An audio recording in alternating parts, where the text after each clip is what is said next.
Hey, what's up guys? It's me, Jill, with Messy Bun Garage. So the brakes are going out in my 3rd gen 4Runner, and they had a really firm pedal. So this is some footage of my dad and I replacing the brake booster in my 3rd gen 4Runner. Hope you enjoy it. Do it. Do it. Right, so at this part, I'm just trying to remove that black vacuum box, get everything out of the way, make it a nice clean workspace to work in.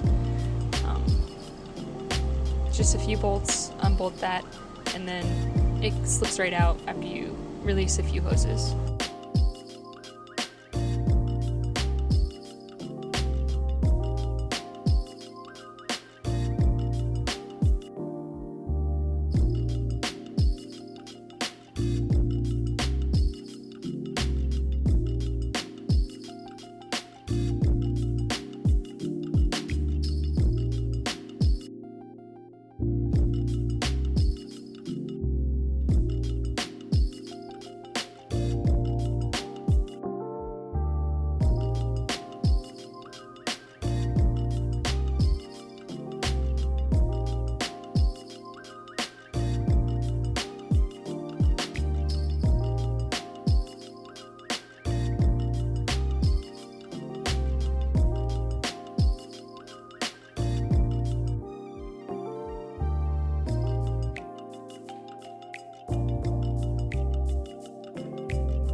Right, so now that that's out of the way, you can unplug a few things and try to get the master cylinder off of the brake booster. Struggle with this vacuum hose a whole lot because I did, especially when putting it back on.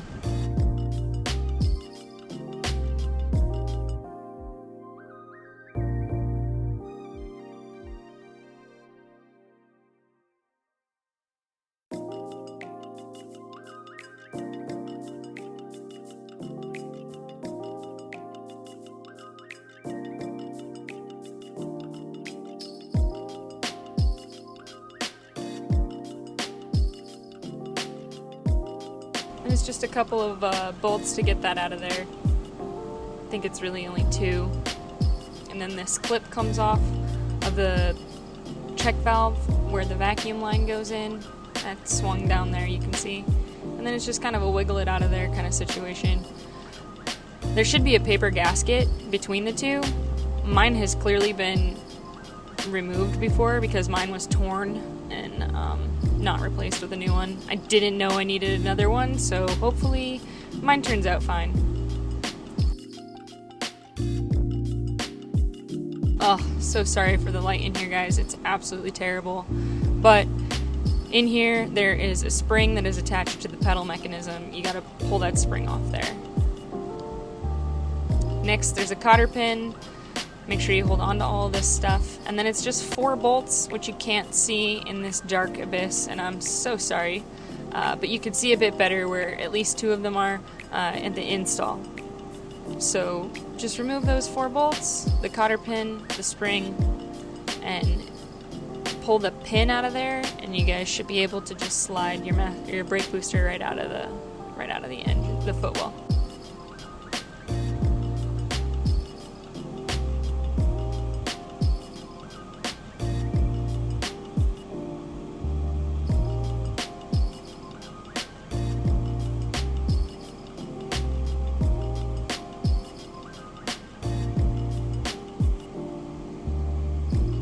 Just a little finagling, you can get that out of there without actually having to pull the master cylinder and drain the brake fluid, which was a big bonus for me because I did not want to do any of that. Just go easy on your hard lines, try not to pinch them and kink them.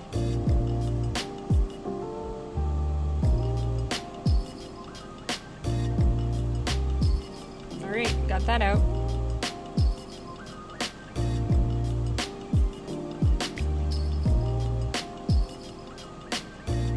So now it's just getting the new one set up to about the same length as the old one.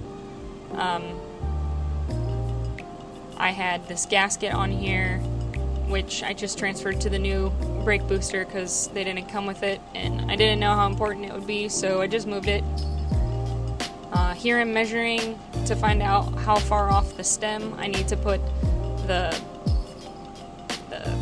C-clamp, however you want to call it, onto the new one. And my dad, in his infinite wisdom, is way smarter than me in this, so thanks for your help, Dad.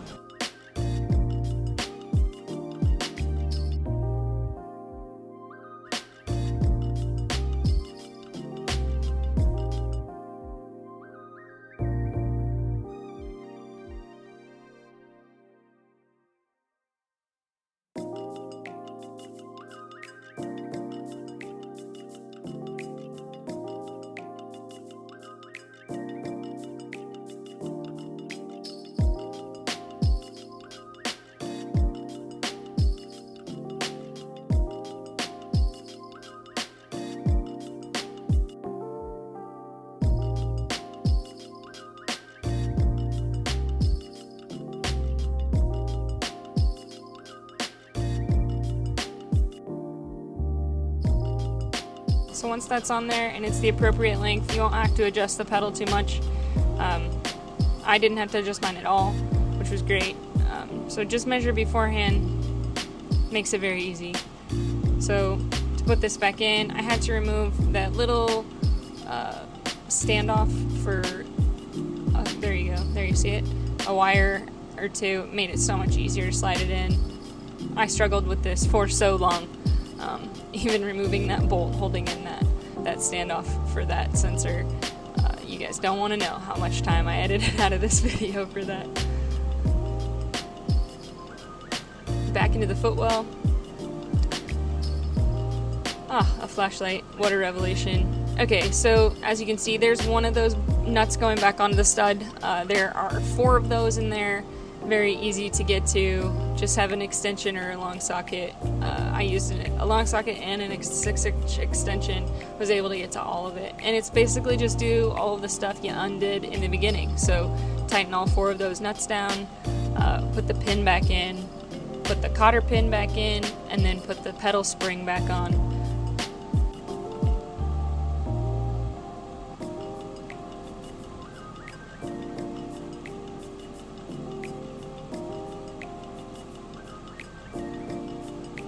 There weren't very many good camera angles I could give you for this, so apologize that this whole thing is like upside down and sideways, but once you're underneath the car, it'll make sense. Alright, so that cotter pin that I told you to hold on to and don't lose, boing, there it goes. Try again, boing, there it goes. Okay, alright, you get the picture. Anyway, I end up losing it. I don't know where it went. It's in the footwell somewhere. I come back to that later because it was just a whole set of frustrations. So I struggled with this spring for like 20 minutes, 15 maybe, I don't know, a long time. Anyway, put the spring back. Do it easier than I did. Don't lose your cotter pin. I invented one with some house wire. I just used the ground off of it. I just have some laying around from my garage projects. Bent that around so that that pin can't slide out of there, and as you can see, no biggie.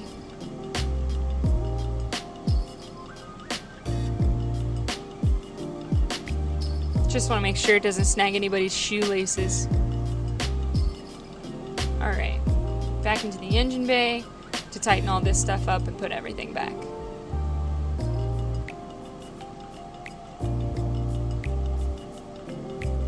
So on my new brake booster, the check valve was actually rotated, which I didn't know to start with. So I ended up putting this vacuum line on, and then I had to take it back off because it started to pull the check valve out.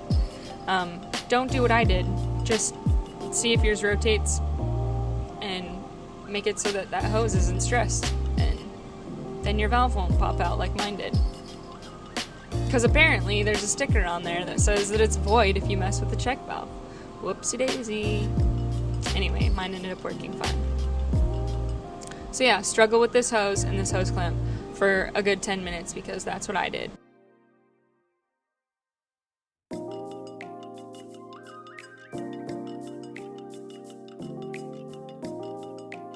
Then make sure that that paper gasket is in there.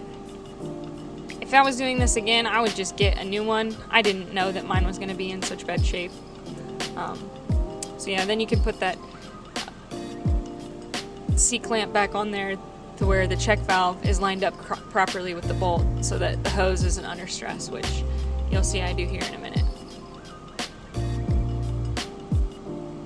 After I struggle with this hose again. Buns.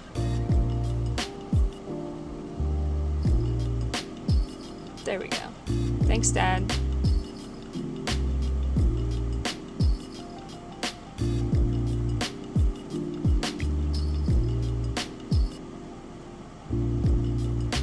There you go. Line all that up. Put that nut back on there. Then that hose goes on so much easier. Oh, like a glove. Then struggle with this clamp for like 10 minutes too, because I did that again. Alright, tighten all that back up.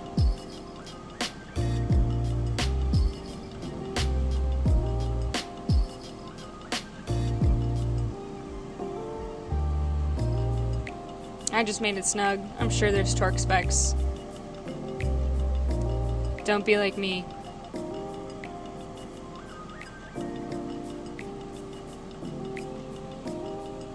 Make sure you clip everything back in, put all the wires back where they came from, all the plugs back where they came from, all the vacuum lines back where they came from.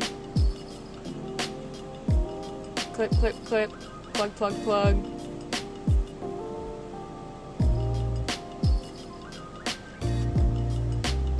And then just those 3 bolts to put those back in.